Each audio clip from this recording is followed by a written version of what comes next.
नमस्कार प्यारे साथियों, स्वागत है आप सभी का आपके अपने प्यारे परिवार पर। भाई सभी प्यारे साथी कैसे हैं? और दोस्त एक खुशखबरी आपके लिए और जुड़ गई है कल।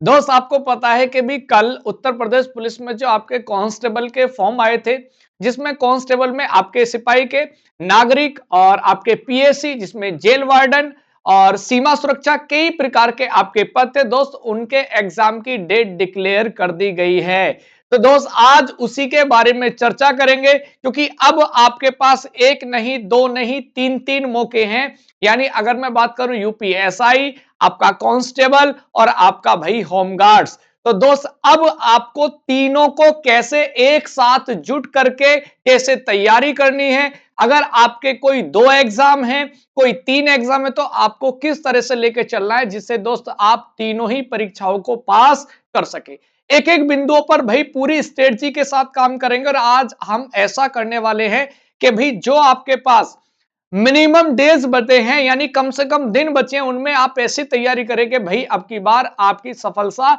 सुनिश्चित हो जाए। ठीक है, तो एक बार सभी प्यारे साथी भी सेशन से जुड़ेंगे और दोस्त अपने प्यारे साथियों को भी सेशन से जोड़ लेंगे।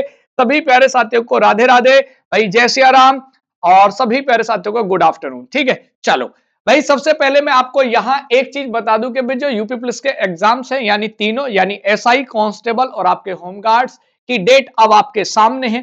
ठीक है, कोई दिक्कत अब नहीं है कि भाई अब आपको ये लगे कि सर अब हमारे पास के कोई डेट डिक्लेयर नहीं है, डेट आउट हो चुकी है। अब क्या ऐसा स्ट्रेटजी प्लान आपके पास हो, और दोस्त उस पे आपको देरी नहीं करनी है, क्योंकि अगर आप देरी कर रहे हैं तो आपका कॉम्पिटिटर दोस्त देरी नहीं कर रहा है, ये बात आप समझ लेना। अगर आज आपने आज का दिन खराब किया तो आपका कॉम्पिटिटर दोस्त लाइब्रेरी में बैठ के पढ़ रहा है, ये बात आप समझ लेना। सबसे पहले दोस्त मैं आपको एक चीज बता दूं कि हाँ, आज जो दोस्त हमारा एक अमर उजाला का जो अखबार है उसमें कटिंग आई है, जो दोस्त आपके लिए बहुत इंपॉर्टेंट खबर है। वो खबर क्या है पहले उस पर डिस्कस करते हैं। यहां आप देखेंगे कि ये सिपाही सीधी भर्ती की लिखित परीक्षा 8, 9 और 10 जून को होगी। ये कल मैंने आपको बता दिया था। आपके कुल पदों की संख्या अगर मैं बात करूं भाई कितनी है कुल पदों की संख्या, तो इसमें आपको याद रखना है 32,679 पद हैं कुल। ठीक है, लेकिन इसमें जो सबसे इंपॉर्टेंट खबर आपके लिए है वो खबर क्या है कि भाई अब की बार 28,85,000 अभ्यर्थियों ने आवेदन किया है। और दोस्त अगली बात मैं आपको एक ऐसी बताने वाला हूं जिसको आपको लगेगा कि सर अब की बार तो बहुत ही ज्यादा आसान है। क्यों? क्योंकि दोस्त यही पिछली बार जो संख्या थी वो 50 लाख थी। यानी पिछली बार के मुकाबले अब की बार दोस्त 20 लाख अभ्यर्थियों ने आवेदन कम किया है। ये दोस्त आपके लिए बहुत बड़ी खबर है। यानी अब की बार पिछले के मुकाबले दोस्त 20 लाख अभ्यर्थी कम है, यानी कंपटीशन आसान है। अगली बात, दो सिपाही नागरिक पुलिस के पदों की संख्या आपकी 10,479 है, और सिपाही में पीएसी और सशस्त्र पुलिस बल के 15,131 है। सिपाही विशेष सुरक्षा बल के 1,341 हैं। सिपाही विशेष पुलिस के 71 पद हैं। जेल वार्डर के आपको पता 3,279 पद है, और जेल वार्डर महिला के 106 पद है। और दोस्त ये चीज मैं आपको बता दूं, ये आपके लिए बहुत ही इंपॉर्टेंट खबर है। अब अगली बात हम बात करेंगे कि भाई क्या स्ट्रेटजी आपके पास होनी चाहिए जिससे आप अपनी सफलता को सुनिश्चित कर दें, क्योंकि यह बड़ा जरूरी है। अब दोस्त हम किन बिंदुओं पर बात करने वाले हैं, प्लीज आप उनको जरूर फोकस कीजिएगा। क्योंकि देखो, अगर कोई टीचर अपने अनुभव के साथ कोई बात बता रहा है तो समझ लेना कि वो उसके अनुभव का एक सार है। आपको उस रास्ते पर चलना है जिससे आपको मंजिल भाई मिलने की संभावना बन जाती है। कैसे? यूपी पुलिस दोस्त कंप्लीट विनिंग का एक मैंने स्ट्रेटजी प्लान आपके सामने प्रस्तुत कर रहा हूं। अगर आपको अच्छा लगे तो दोस्त इसको फॉलो कर लेना, और लगे कि सर हमें फॉलो नहीं करना है तो आप फॉलो मत करना। सबसे पहले भाई स्ट्रेटजी डेट आउट हो चुकी है, उस मोड में मैंने आपको स्ट्रेटजी प्लान लगाया है। स्टेप सबसे पहले क्या है भाई, स्टेप पहला आपको करना है कि जो टारगेट है वो क्लियर करो पहले दिन से ही। यानी जो आज का दिन है ना, ये व्यर्थ नहीं जाना चाहिए। आज 4 फरवरी में आपका ये दिन खराब नहीं जाना चाहिए, और आज ही हमारा टारगेट क्लियर हो जाना चाहिए कि भाई हम यूपी एसआई के लिए पढ़ रहे हैं, हम यूपी कांस्टेबल के लिए पढ़ रहे हैं, यूपी कांस्टेबल के लिए, या दोस्त हम यूपी आपके होम गार्ड्स के लिए पढ़ रहे हैं। यानी एकदम से चीजें माइंड में क्या होनी चाहिए, क्लियर होनी चाहिए। दोस्त एग्जाम डेट लिखकर दीवार पर चिपका लो, बिल्कुल जो आपके सामने कम से कम दोस्त, कम से कम 15 घंटे आपके नजर के सामने रहनी चाहिए कि अगर आप यूपी एसआई के लिए हैं, कांस्टेबल के लिए हैं या होमगार्ड्स के लिए, आपके सामने होना चाहिए। डेली पढ़ाई का फिक्स टाइम तय करो, मतलब आपका एक टाइम फिक्स होना चाहिए। अगर आपको यह पता है कि मुझे 10 बजे लाइब्रेरी जाना है, मुझे 10 बजे अपने स्टडी रूम में शामिल होना है, तो दोस्त उस समय को आपको बिल्कुल निश्चित कर देना, यानी उस टाइम को प्रायोरिटी में आपके स्टडी के लिए रखना है। आप सारे काम छोड़ेंगे, यानी टाइम को फिक्स करना है, और यह कम से कम कंपटीशन के हिसाब से 6 से 8 घंटे होना चाहिए। कितना होना चाहिए? 6 से 8 घंटे। अगर 6 से 8 घंटे से कम है तो दोस्त आप समझ लेना आपका जो कॉम्पिटिटर है, आपका जो प्रतिस्पर्धी है, आप उससे कहीं ना कहीं पीछे चल रहे हैं। फोन, ये बड़ा दोस्त मैंने यहां जानबूझकर इस टर्म्स को लिखा है कि फोन का जो प्रयोग वर्तमान में करना है सिर्फ क्लास के लिए करना है, या टेस्ट के लिए करना है, या दोस्त पीडीएफ के लिए करना है। अगर मैं कहूं अगर आपके पास अल्टरनेट है तो दोस्त या तो आप लैपटॉप का प्रयोग करें, या दोस्त आप सिस्टम का प्रयोग करें तो ज्यादा बढ़िया है, यानी पीसी का। क्योंकि आप फोन में कई बार दोस्त इधर से उधर की बातें करते हैं, कभी फोन्स की कॉलिंग, कभी आपके इंस्टाग्राम, कभी आपका फेसबुक, कभी स्नैपचैट, इतने सारे दोस्त सोशल मीडिया प्लेटफॉर्म हैं कि जो आपका ध्यान भंग करते हैं। इससे दोस्त दूरी बनाइए प्लीज। सबसे इंपॉर्टेंट जो है फोन से दूरी। तो भाई सबसे पहला जो स्ट्रेटजी प्लान है इसको बड़े ध्यान से समझ लेना, स्क्रीनशॉट ले लो, अपने अनुभव के आधार पे बता रहा हूं जो आपके काम की बातें हैं। स्टेप 2 में आपको क्या करना है, तो सबसे पहले सिलेबस को निकालना है। यानी आप जिस परीक्षा की तैयारी कर रहे हैं, चाहे एसआई है, कांस्टेबल है, होमगार्ड्स है, आपके सामने सिलेबस होना चाहिए। 100% सिलेबस का एक नोटिस आपके सामने लगा होना चाहिए डेट के बराबर में। उसके बाद दोस्त आपके कौन कौन से पीवाई क्यूज हैं, मतलब पिछली बार कहां से आयोग ने, बोर्ड ने प्रश्न को पूछा है, क्या क्या चीजें पूछी गई है, किस टॉपिक से ज्यादा प्रश्न आ रहे हैं, उन सबको दोस्त भैया याद रखना है, और उन्हीं टॉपिकों को फोकस करके करना है। क्योंकि यहां से दोस्त आपका 60% वेटेज बिल्कुल क्लियर है। सिलेबस अगर आपका है तो 60% और पीवाई क्यूज का इतना बड़ा रोल हो जाता है कि यहां से बाहर आपको चीजें नहीं मिलेंगी।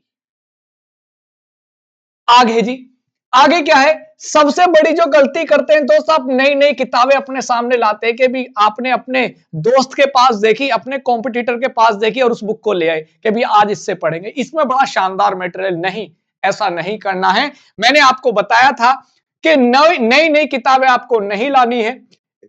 एक आपके पास दोस्त क्या होना चाहिए, सिलेबस होना चाहिए, और पीवाई क्यूज का कोई भी किताब हो, चाहे जैसे मार्केट में यूथ कंपटीशन चल रही है, घटना चक्र है, इत्यादि बहुत सारे भाई आपके प्रकाशन है जिनके पीवाई क्यूज आपको मिल जाएंगे, उसी के पीवाई क्यूज आपके पास होने चाहिए। सही तरीका क्या है दोस्त, पीवाई क्यूज बेस्ड आपको स्टडी करनी है। मतलब आपको आपको आधार क्या मानकर चलना है दोस्त, पीवाई क्यूज। क्योंकि पीवाई क्यूज का दोस्त आपकी परीक्षा में बहुत बड़ा रोल होता है, यानी 60 से 70% दोस्त आपकी दिशा को पीवाई क्यूज ही तय करते हैं। आगे चलते हैं। आगे क्या है दोस्त, जीके जीएस। जीके जीएस दोस्त सबसे ज्यादा स्कोरिंग होता है कहीं भी, और दोस्त इसी की वजह से आज विद्यार्थी हमारे क्या हैं, पीछे हैं। क्योंकि कई बार वो क्या करते हैं, जीके जीएस को तैयार ही नहीं कर पाते। जीके जीएस का इतना बड़ा रोल है कि आपको मेरिट में ला भी सकता है और मेरिट से दोस्त पीछे भी कर सकता है। ये मैं आपको बता रहा हूं।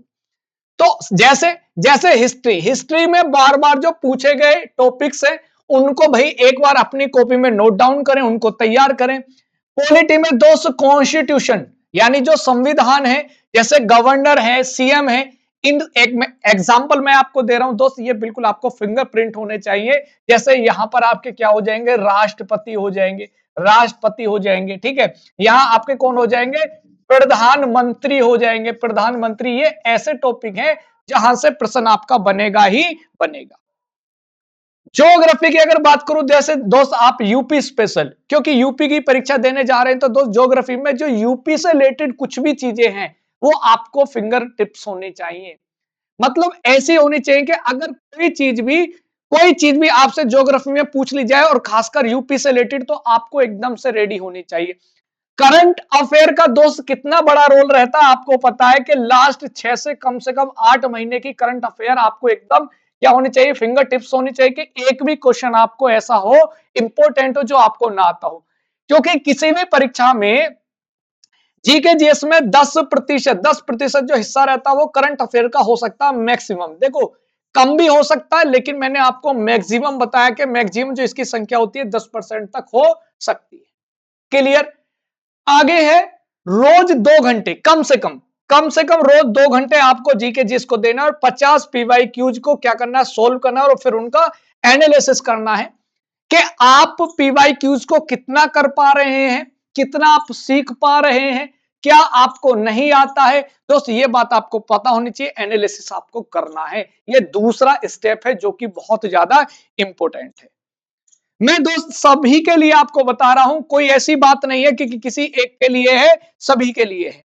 आगे आ जाओ जी, सभी का मैं आपको एक स्ट्रेटजी प्लान दे रहा हूं। स्टेप 3 भाई आपके लिए क्या है, प्रैक्टिस अभ्यास, उसके बाद रिवीजन। ये दोस्त आपके लिए गोल्डन रूल है। अभ्यास करें, उसके बाद अभ्यास के बाद रिवीजन करें, यानी जो आपने पढ़ा है उसका बारंबार रिवीजन करते रहें। कोई चीज आपके माइंड से छूटनी नहीं चाहिए।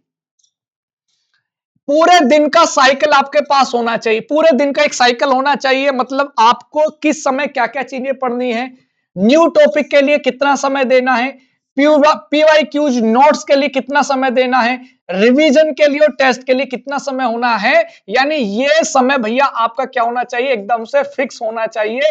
ऐसा नहीं है कि आज आपने केवल नए टॉपिक पढ़ रहे हैं, आज आपने कोई पीवाई क्यूज नहीं देखा है, आपने नोट्स नहीं बनाए, रिवीजन नहीं किया। यानी आप एक एक चीज आपका क्या होना चाहिए भाई, क्लियर होना चाहिए कि मेरा टाइम फिक्स है, मैं इतना टाइम न्यू टॉपिक के लिए, पीवाई क्यूज के लिए, नोट्स बनाने के लिए, रिवीजन और टेस्ट के लिए देने वाला हूं। जो रिवाइज नहीं करता है तो समझ लेना वो सिलेक्शन नहीं ले पाता है, क्योंकि रिवीजन का बहुत बड़ा रोल है। आप आगे पढ़ेंगे पीछे का भूल जाएंगे, आपके साथ होता भी है और जी के जीएस में खासकर होता है ना। तो आपको क्या करना है भाई, रिवीजन का एक शेड्यूल जरूर बनाना है कि भाई रिवीजन आपको कब करना है, किस समय पर करना है। ये चीजें आपके माइंड से नहीं होनी चाहिए लेट। ठीक है जी, चलो जी, चलो जी आगे चलते हैं। अब स्टेप 4 क्या है जो आपके काम का है दोस्त, सबसे ज्यादा इंपॉर्टेंट है, जो आपके मस्तिष्क को एकदम से चार्ज करता है, mock test. Mock test strategy क्या हो, ये दोस्त आपकी परीक्षा में गेम चेंजर हो सकती है। आपकी क्या हो सकती है, गेम चेंज हो सकती है। यानी आपका पूरा गेम चेंज करने का काम क्या होता है, मॉक टेस्ट। वीक में कम से कम, सप्ताह में दो फुल मॉक दे, कम से कम। अगर दो भी नहीं हो पाते हैं, आपका सिलेबस कमजोर है, तो दोस्त एक बात समझ लेना, एक फुल मॉक आपका होना चाहिए। ठीक है, बाकी आप क्या कर सकते हैं, सेक्शन वाइज, है ना, सेक्शन वाइज आप क्या कर सकते हैं भैया, मॉक टेस्ट कर सकते हैं। अगर आप फुल मॉक एक दे पा रहे हैं तो बाकी आप सेक्शन वाइज करें, जिसमें आप कमजोर हैं उसमें ज्यादा समय दें। क्लियर। आगे है भाई टेस्ट के बाद आपको क्या करना है, गलत प्रश्न लिखोगे, आपका प्रश्न कौन सा गलत है, उसका कारण समझो कि प्रश्न गलत क्यों हुआ है। दोबारा वही मिस्टेक आपकी नहीं होनी चाहिए। ये दोस्त आपके की पॉइंट्स है जो आपको समझना है। ठीक है, टेस्ट के बाद गलत प्रश्न आपको लिखना है, उसका कारण समझना है क्यों हुआ, दोबारा गलती आपको भाई नहीं होनी है। ठीक है, अगर आप गलती कर रहे हैं दोबारा से, तो समझ लेना आप मॉक टेस्ट देकर कुछ भी नहीं सीख रहे हैं। अब आगे क्या काम की बात है, अब मॉक टेस्ट से आपको क्या फायदे होंगे दोस्त, आपकी स्पीड एकदम कंट्रोल में होगी, आपकी एक्यूरेसी दोनों ही डेवलप होंगी, जो कि आपकी परीक्षा में सबसे ज्यादा इंपॉर्टेंट रोल प्ले करती हैं। स्पीड प्लस एक्यूरेसी, दोनों की दोनों दोस्त, दोनों की दोनों। अगला स्टेप दोस्त हमारे लिए क्या इंपॉर्टेंट है, स्टेप 5, जो कि बहुत ज्यादा जरूरी है। फिजिकल एक्टिविटी और मेंटल फिटनेस के लिए भी कुछ करें। ऐसा नहीं है कि केवल आप, अगर हमारी परीक्षा की डेट आ चुकी है तो केवल आप तनाव लेकर एकदम से जुट जाए, नहीं। थोड़ा सा समय आपको फिजिकल एक्टिविटी और भैया आप मेंटल फिटनेस के लिए जरूर निकालें। ये आपके दिमाग को तरोताजा रखती है। कैसे रखती है? यानी रोज अगर आप 30 से 40 मिनट आप क्या कर सकते हैं, अगर आप पॉसिबल हो तो रनिंग करो, पॉसिबल नहीं है तो घर पर एक्सरसाइज करो, जो भी पॉसिबल है। अगर आपके पास कोई ऐसी रोड है जहां एकांत है या आपके पास कोई फील्ड है तो रनिंग करें। रनिंग नहीं कर सकते, वहां मौका नहीं है तो एक्सरसाइज करें। दूसरा पॉइंट, नेगेटिव लोगों से दूरी बनाकर रखें, क्योंकि ये आपकी मेंटल को थोड़ा सा डिप्रेस कर सकती है कि जी तेरा नहीं होगा, कंपटीशन बहुत ज्यादा है, देख उसका नहीं हुआ, तेरे से पहले भी नहीं हुआ था, तेरी गलत डायरेक्शन है, इत्यादि नेगेटिव चीजों से कहें कि प्लीज आप मेरे टॉपिक पर बात ना करें, मुझे अपने हिसाब से करने दें। ठीक है, तो कहने का मतलब है कि भाई नेगेटिव लोगों से दूर रहें और सोशल मीडिया से दोस्त बिल्कुल मिनिमम टाइम आप इसको दें, क्योंकि ये आपके जीवन को बहुत बुरी तरीके से खराब कर रहा है, खोखला कर रहा है। सोशल मीडिया, जो प्यारे साथी सोशल मीडिया पर एक्टिव है दोस्त, वो अपने जीवन को बिल्कुल क्या कर रहे हैं, एकदम से खराब कर रहे हैं। अगला पॉइंट दोस्त जो भाई लास्ट का है और आपके लिए जरूरी है, फाइनल 30 डेज के लिए मैं आपको ये बूस्टर दे रहा हूं। अगर आपको लगता है कि आगे इसको करना है तो आप इसको अपने समय के अकॉर्डिंग आप इसको क्या कर सकते हैं भैया, बढ़ा सकते हैं, बढ़ा सकते हैं और एग्जाम तक आप इसी को फॉलो कर सकते हैं, यानी जो मैंने दिया है। ठीक है, मैंने अभी 30 डेज का दिया है। आगे क्या है, अब ओनली पीवाई क्यूज का रोल नहीं है, शॉर्ट नोट्स को आपको ध्यान में रखना है।